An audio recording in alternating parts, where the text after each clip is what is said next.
Yes, ma'am. Yes, ma'am. Sana. Yes, ma'am. Yes, ma'am. Please. आप अभी तो बाहर नहीं निकल सकते, सब तरफ लॉकडाउन, स्थिति बहुत ख़राब है। एक काम करिए ना, आप तो अकेले हो यहाँ पर, तो मेरी कहानी लिखो ना।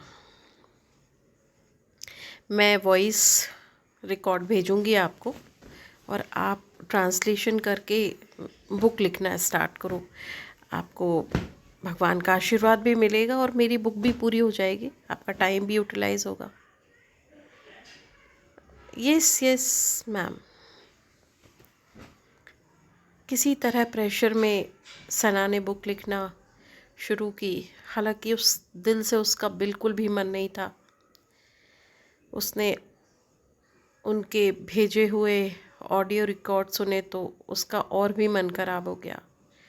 उसको लगा ये सब चीज़ें जिस पर वो बिल्कुल विश्वास नहीं करती और उस तरह का कहानियों का जिक्र,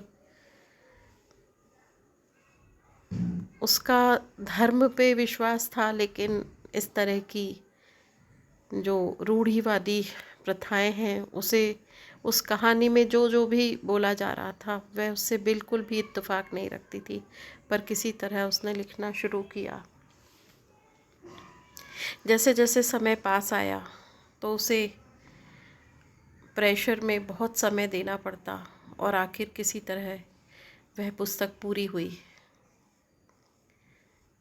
एक दिन प्राचार्य ने अपने कक्ष में बुलाकर सना से कहा कि छुट्टियों में भी आप आ जाना तो मेरी पुस्तक पूरी हो जाएगी और आप उस पर उसको फाइनल करो, क्योंकि 3 तारीख को पुस्तक का विमोचन होना है।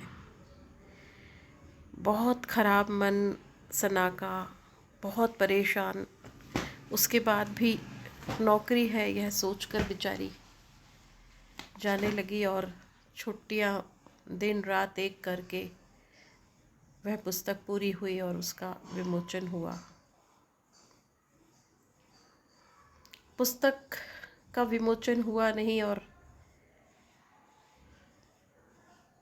ठीक तीसरे दिन प्राचार्य ने सना को बुलाकर कहा कि अब हमें दूसरी पुस्तक की तैयारी करना है। सना ने जब विमोचन हुआ तो बड़ी गहरी सांस ली। उसे लगा कि चलो कुछ दिन अब शांति रहेगी, लेकिन फिर भी वह कुछ बोल नहीं पाई और दूसरी पुस्तक का काम शुरू हो गया। सना बड़े दबाव में थी, उसका मन वैसे ही बहुत ख़राब था और ऊपर से इस तरह से जिस पुस्तक में उसका बिल्कुल विश्वास नहीं था, जो पुस्तक का विषय था, जो पुस्तक की कहानियाँ थी, उसमें वह बिल्कुल भी इत्तेफाक नहीं रखती थी, फिर भी वह लिखी जा रही थी। बहुत भारी मन से बहुत समय निकाल कर उसने दूसरी पुस्तक पूरी की और फिर अगले साल दूसरी पुस्तक का विमोचन हुआ और इसी तरह तीसरी पुस्तक का विमोचन तीसरे साल हुआ। 3 साल बाद परिस्थितियाँ बदल रही थी और सना ने अपने आप को थोड़ा सा दूसरी चीज़ों में व्यस्त कर लिया था। उसकी परेशानियाँ, उसका अपने मुश्किल समय जिसका उसे कोई हल नहीं मिल रहा था, कि इसी बीच में उसे कोई एक पर्सन मिला जिसके साथ उसे ऐसा लगा कि बॉन्डिंग बनेगी और फिर वह रिश्ता टूट गया। तो दूसरी बार श्रुति बहुत घायल घायल अवस्था में किसी तरह अपने आप को संभाल रही थी कि प्राचार्य ने एक दिन बुलाकर उसे बहुत गुस्से में बोला कि तीसरी पुस्तक लिखना है, आप ध्यान नहीं दे रही हैं, और अगर आप ये पुस्तक लिखेंगी तो भगवान आपको बहुत आशीर्वाद देंगे, और हमने सुना है कि आप दूसरी शादी करना चाहती हैं। और बहुत गुस्से में कहा कि आप तो पहली शादी आपकी टूट गई, आपके उसके ऊपर इतने तोहमत लगाए कि आपकी तो दूसरों से बनती नहीं है, आप बहुत जल्दी आपका झगड़ा हो जाता है। सना गम खा के रह गई, आंसू आंसू भर के काम करती रही। उसका मन बहुत ख़राब था। उसके बाद तो जैसे उसे बात बात पे तिलांजना दी जाने लगी, बात बात पे उसके लिए उसके आगे पीछे क्या क्या कहा जाने लगा। जिन लोगों के लिए उसकी प्राचार्य हमेशा सना से कहती थी कि ये लोग काम नहीं करते, ये महिलाएं ऐसी है, ये लोग ऐसे हैं, आज उन्हीं शिक्षिकाओं के लिए वो के सामने सना की इंसल्ट होने लगी। किसी तरह सना ने तीसरी पुस्तक लिखी और उसका भी विमोचन हुआ, लेकिन वह तीसरी पुस्तक के विमोचन में नहीं थी। उसे लगा कि नहीं, इतनी तोहमत, इतने लांछन लगने के बाद मुझे बाजू में खड़े होकर पुस्तक फ़ोटो खिंचवाने का कोई शौक़ नहीं है। वैसे भी सना का कहीं किसी पुस्तक में कहीं कोई नाम नहीं था और ऊपर से इतनी उलाहना। लेकिन जब चौथी पुस्तक की बात आई तो सना ने बहुत प्रेशर में काम तो शुरू कर दिया था। तब तक वह अपने आप को व्यस्त भी कर चुकी थी, लेकिन उसके अंदर कहीं ना कहीं एक रोष मन में था, क्योंकि आए दिन सना को किसी भी तरह से सना की उलाहना की जाती, उसे सबके सामने उसको उसकी इंसल्ट की जाती, तो वह बहुत दुखी थी। तो इस बार जब चौथी बार बार बार कहने के बाद हर साम दाम दंड भेद प्राचार्य ने अपनाए और उसे कहा कि नहीं, चौथी पुस्तक तो लिखना ही है, तो उसने इस बार बहुत हिम्मत करके कहा कि नहीं, मैं अभी तो नहीं, मैं लिख दूंगी। फिर भी उसने मना नहीं किया, लेकिन उसके हाव भाव से प्राचार्य समझ गई और अब तो खुलेआम सना के लिए बहुत बेइज्जती, बहुत ज़्यादा उसको प्रताड़ना दी जाने लगी। इस बार जो हर बार सालों से इतनी बेइज्जती, इतना ज़्यादा अपशब्द अपने लिए वह सुनती थी, उसके मुंह पर उसकी प्राचार्य उसे क्या क्या नहीं बोल देती थी, लेकिन इस बार जब उसने अपशब्द सुने, जब उसने अपने खिलाफ बच्चों के सामने अपनी इंसल्ट होते देखी, तो कहीं ना कहीं सना जिन जिन विषयों पर नहीं लिखना चाहती थी, जो कहानी उन पुस्तकों में लिखी गई थी, जिसके लिए वह कभी भी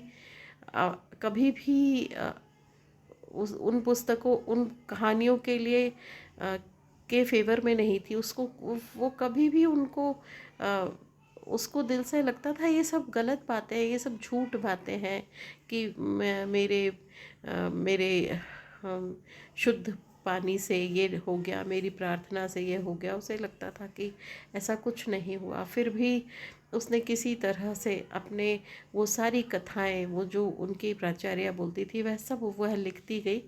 लेकिन अंत में, बाद में जब उसको खुलेआम उसका माखौल उड़ाने लगे प्राचार्य, उसे बुलाकर बात बात में बच्चों के सामने, सबके सामने जब बेइज्जत करती, तो फिर उसे लगा कि वह 3 साल में उसे कई बार लगता था कि उसने 3 साल अपने इतना समय, इतना इम्पोर्टेंट समय उसने अपना 3 साल में जो लगाया, उसका उसे कुछ भी नहीं मिला, उल्टा इस तरह की बातें सुनने मिल रही है। तो वह रोने लगती, वह अपने मन को खूब समझाती कि मैंने ठीक है किसी के लिए काम किया, लेकिन अब जब उसको इस तरह से उलाहना मिलती, तो कहीं ना कहीं वह उलाहना उसके लिए एक जीवंतता का काम कर रही थी। उसे लग रहा था कि नहीं, यह मेरे लिए उसके लिए एक तरह से वह सारी चीज़ें उसकी क्षमता को बढ़ा रही थी। उसको एक कहीं ना कहीं वो एक सांस मिल रही थी। उसे लगा कि नहीं, मुझे वो जो पुस्तकों में कहानियाँ हैं जिसको उसको 3 साल तक वो लिखती रही और उसे लगता था ये सब बेसलेस है, सब झूठी कहानियाँ हैं, ये सब ऐसा कुछ नहीं होता। पर उसे लगा कि नहीं, मैं आज एक एक पाखंड, एक पुस्तकों के पीछे कभी कभी क्या सच है वो मुझे जानने का मौका मिला। तो वह बड़े आदर भाव से सब बेइज्जती सहन करती रही। और फिर उसने पहली बार भगवान से, ईश्वर से कहा कि मैं 3 साल तक खुद को इतना परेशान होकर मैंने प्राचार्य की पुस्तक लिखी। आज मुझे बहुत ज़्यादा तकलीफ़ होती थी, लेकिन अब मैं आज बहुत खुश हूँ क्योंकि मुझे सच दिखा। एक सच जिस जिस को मैं अपना आदर्श मानती थी, जिसके लिए मैं समझती थी कि बड़े कोमल मन, तो उसे वो सारी परिभाषाएं, सारे शब्द उसके मन में चौथी पुस्तक नहीं लिखने के कारण उसको बड़ी क्लैरिटी थी कि ये जो है क्या सच है। एक जिसको हम अपना आदर्श मानते हैं, क्या उसमें वो सारे गुण हैं।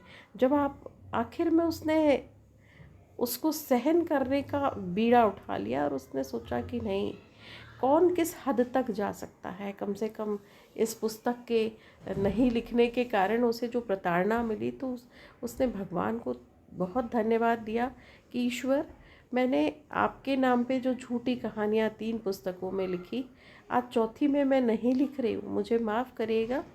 लेकिन हाँ, मैंने मेरे ना कहने का जो मुझे सिला मिल रहा है, उससे मुझे मेरी ताकत को बहुत शक्ति मिल रही है, मेरे मन को बहुत शक्ति मिल रही है कि अपमान सहना। और उसके पीछे तो उसने अपने मन को समझाया कि बड़ी खुशी से वह अपमान सहने के लिए आज तैयार थी। उसे लगा कि मैं भी तो देखूं कि एक मानवता, एक लिबास के पीछे, जो एक कभी कभी कहते हैं ना, एक इमेज के पीछे कौन कितना, जब आप नहीं करते हो किसी के लिए काम, तो फिर वह किस हद तक किसी की हद को पहचानना हो। तो फिर आज मैं लड़ाई के लिए तैयार हूँ। तो वो ना उसकी तरफ से कोई बुरे शब्द थे, प्राचार्य उसके साथ कुछ भी कहती, वह कभी कुछ जवाब नहीं, कुछ नहीं देती। लेकिन हाँ, अब वह अपने अंतर मन से तैयार थी कि नहीं, मुझे सच को सहना है, सच में रहना है, ईमानदार रहना है। क्यों? क्योंकि जो छोटी छोटी सी बातों में ईमानदार है, वह बड़ी बात में भी ईमानदार होता है।